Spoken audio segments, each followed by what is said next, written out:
സുൽത്താൻ ബത്തേരിയിലെ വോട്ടാവേശത്തിലേക്ക് ബൽറാം നെടുങ്ങാടി വിനീത വിജയം ചേരുകയാണ്. അവരിലേക്ക്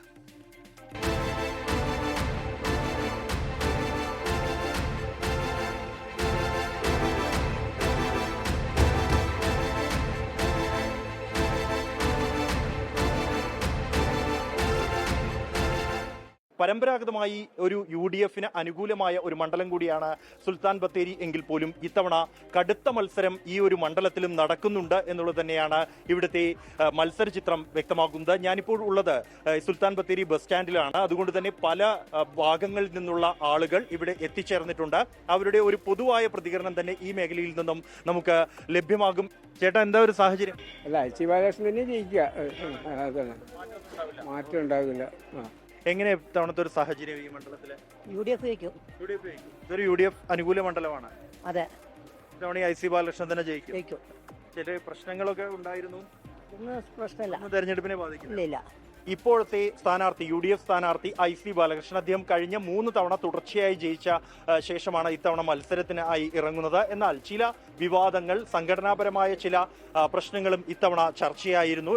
ഇതെല്ലാം തന്നെ തിരഞ്ഞെടുപ്പിനെ ബാധിക്കുമോ എന്നുള്ളത് തന്നെയാണ് ഇത്തവണ തിരഞ്ഞെടുപ്പിൽ ഏറ്റവും നിർണായകമായി മാറുക, അല്ലേ വിനീത?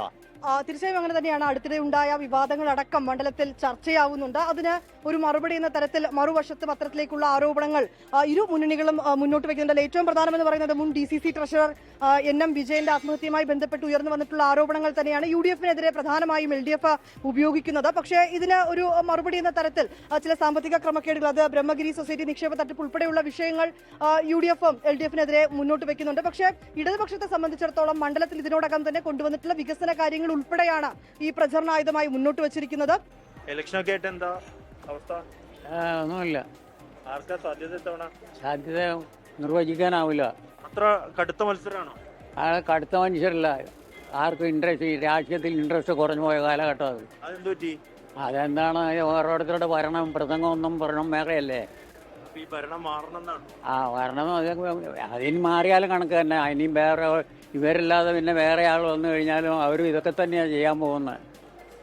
അല്ല, പ്രതീക്ഷയൊന്നും, ജനങ്ങൾക്ക് പ്രതീക്ഷയൊന്നുമില്ല. ഇലക്ഷൻ എങ്ങനെ ഇത്തവണ? എങ്ങനെ സാധാരണമാര് പോകുന്നു? ആർക്കാ സാധ്യത? സാധ്യത പറയാൻ പറ്റില്ല. പ്രാവശ്യം തിരിയണം, തിരിഞ്ഞാലേ ശരിയാവുള്ളൂ. പറയാനായിട്ടില്ല. വോട്ട് ചെയ്യില്ലേ? വോട്ട് ചെയ്യും, വോട്ട് കളയില്ല. എനിക്ക് തോന്നുന്ന UDF-നാണ് സാധ്യത, IC-ക്കാണ് തുടരുന്നാണ് എനിക്ക് തോന്നുന്നത്. 2 ഭാഗത്തുനിന്ന് ഉപകാരമുണ്ട്.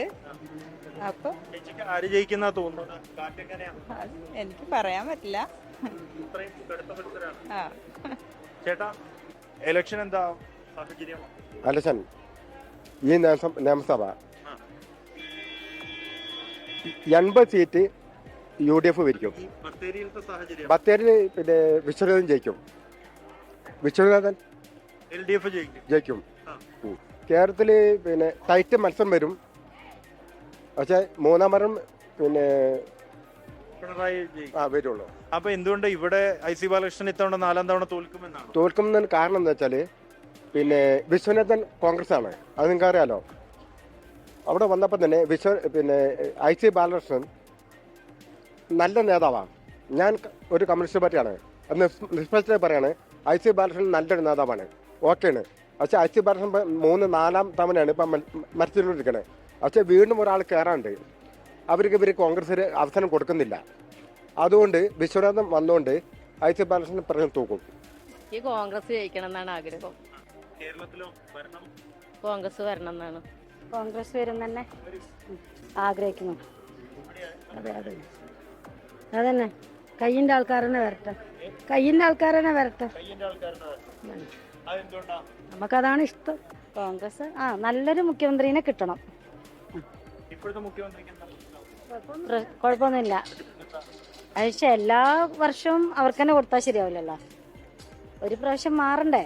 വികസനം മുൻനിർത്തി ശക്തമായ പ്രചരണവുമായി LDF ഇത്തവണ രംഗത്തുണ്ട് എന്നുള്ളതും ശ്രദ്ധേയമാണ്. ഒപ്പം തന്നെ BJP പിടിക്കുന്ന വോട്ടുകളും നിർണായകമായി മാറും. അത്തരത്തിൽ കേരളത്തിൽ ശക്തമായ മത്സരം നടക്കുന്ന, അല്ലെങ്കിൽ സംസ്ഥാന രാഷ്ട്രീയം ഉറ്റുനോക്കുന്ന മണ്ഡലങ്ങളിൽ ഒന്നാണ് ഇത്തവണ സുൽത്താൻ ബത്തേരി.